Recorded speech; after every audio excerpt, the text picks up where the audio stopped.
Have you ever wondered whether your child's moods, behaviors, or thoughts were part of a developmental stage or if they needed additional support for their mental well being?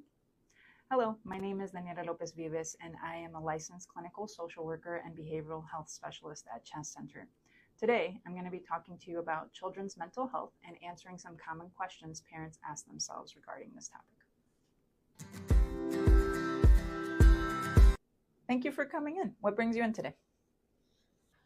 So I've been seeing videos on TikTok talking about Children's Mental Health Month, and I've just been wondering, what is it? May is when children's mental health is celebrated. However, awareness of these issues is important any time of the year. Why is it important? Awareness of mental health and mental illness is important because it can help us determine whether our child is going through a typical stage of development or in need of more support. Mental health is defined as a state of well-being in which a person can display a range of emotions, deal with different stressors, and function in different parts of life, like school, interpersonal relationships, etc. What is mental illness? Mental illness or disorders can cause mild to severe disruptions in the way a person thinks, feels, and behaves. In children, it can sometimes be hard to distinguish typical developmental stages as opposed to something more severe. Kids can be sad, anxious, irritable, or angry. However, if your child's behavior or emotions last for weeks or longer, cause distress for your child or your family, or interfere with your child's functioning at school, at home, or with friends, then you should consider seeking additional help. If your child's behavior feels unsafe, or if your child talks about wanting to hurt themselves or someone else, you should seek help immediately. I understand what you're saying, but I also don't want my kid to be called crazy. Your concerns are valid.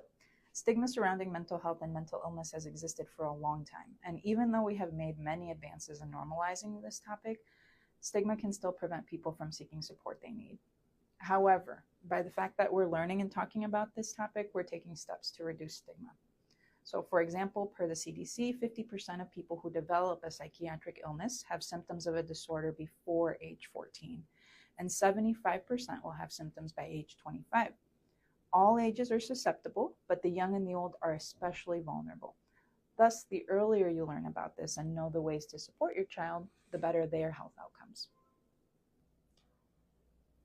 What should I do if I'm worried about my child's health? You have different sources of support available to you.